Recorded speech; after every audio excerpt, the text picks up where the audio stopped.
नमस्कार दोस्तों। आज जो खबर हम लेकर आए हैं वो सिर्फ एक देश पर हमले की खबर नहीं है। ये हमला है दुनिया की समझ, अंतर्राष्ट्रीय कानून और तथाकथित लोकतंत्र की परिभाषा पर। अमेरिका ने एक बार फिर वही किया है जिस चीज़ के लिए वो जाना चाहता है, जो वो दशकों से करता आ रहा है। जहाँ तेल है वहाँ डेमोक्रेसी उसको पहुँचानी होती है।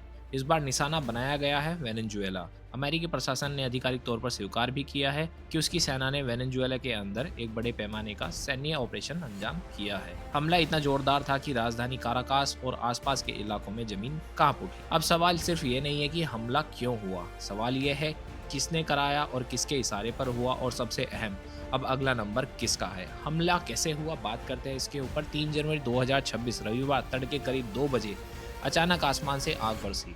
कम से कम 7 जोरदार धमाके किए गए, बिजली को एकदम गुल कर दिया गया, कम्युनिकेशन बिल्कुल एक तरह से ठप था और पूरे इलाके में धुएं का समुंदर बन चुका था। निशाने पर थे military base, air force runway, port area, communication tower, हथियारों के हैंगर, लो फ्लाइंग जेट्स, मिसाइल सिस्टम और रॉकेट्स का इस्तेमाल किया गया। ये हमला कोई चेतावनी नहीं था, ये एक प्लान मिलिट्री स्ट्राइक थी। अमेरिका का दावा है मदुरो पकड़े गए। जी हाँ, हमले के कुछ ही घंटों बाद डोनाल्ड ट्रंप ने सोशल मीडिया पर दावा ठोक दिया, ऑपरेशन सफल रहा, वेनेजुएला के राष्ट्रपति निकोलस मदुरो को पकड़ लिया गया है। अमेरिका का कहना है कि यह operation narco terrorism, drug trafficking और मदुरो पर रखे गए $50 मिलियन के इनाम से जुड़ा था। लेकिन वेनेजुएला ने इस दावे को बिल्कुल झूठा, इंपीरियल प्रोपेगेंडा और राज्य पर हमला बताया है। देश में तुरंत नेशनल इमरजेंसी को घोषित कर दिया गया है। अब बात करते हैं ओवरऑल वर्ल्ड के बारे में, दुनिया के बारे में। दुनिया की क्यों चुप्पी सी लग गई है? अब यहाँ एक दिलचस्प सवाल उठता है। जब रूस हमला करे तो हंगामा कर देते हैं, जब चीन कुछ करे तो बयानबाजी होना शुरू हो जाती है, लेकिन जब अमेरिका हमला करे तो दुनिया अचानक मौन व्रत की धारण कर लेती है। ईरान और क्यूबा ने विरोध किया, लेकिन यूरोप एकदम चुप। संयुक्त राष्ट्र कुछ पता ही नहीं, मानवाधिकार संगठन गायब ही हो चुका है। सब चुप हो चुके हैं क्योंकि हमला करने वाला डेमोक्रेसी का ठेकेदार है ना, इसलिए। दोस्तों, कहानी नार्को टेररिज्म की नहीं है, कहानी है एनर्जी कंट्रोल की। एक्चुअल में वेनेजुएला के पास दुनिया का सबसे बड़ा ऑयल रिजर्व है, करीब 300 बिलियन बैरल। अमेरिका दुनिया का सबसे बड़ा तेल उपभोक्ता है, लेकिन उसकी गल्फ कोस्ट रिफाइनरियों को हैवी क्रूड ऑयल चाहिए, जो आज और अभी तक कनाडा और मेक्सिको से कम हो रहा है।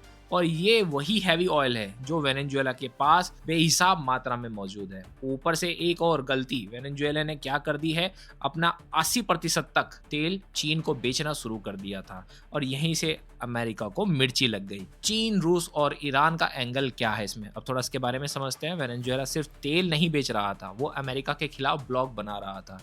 चीन उसको पैसा और कर्ज दे रहा था, रूस उसको हथियार और मिसाइल सिस्टम दे रहा था, ईरान एक तरह से ड्रोन और एनर्जी टेक्नोलॉजी प्रोवाइड करा रहा था। अमेरिका को सबसे ज्यादा डर इसी बात का है कि उसके पिछवाड़े के पीछे चीन और रूस का अड्डा बनता जा रहा है। अगर आपको लगता है कि यह पहली बार हुआ है तो इतिहास उठाकर देख लीजिए।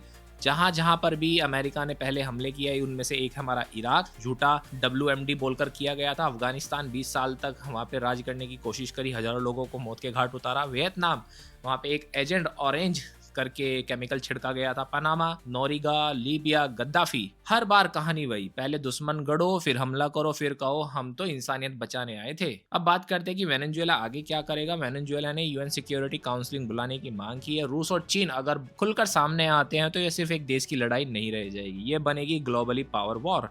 अब सवाल आपसे है दोस्तों, क्या रूस और चीन सच में कुछ करेंगे या फिर पूरी दुनिया की तरह वो भी चुप बैठे रह जाएंगे?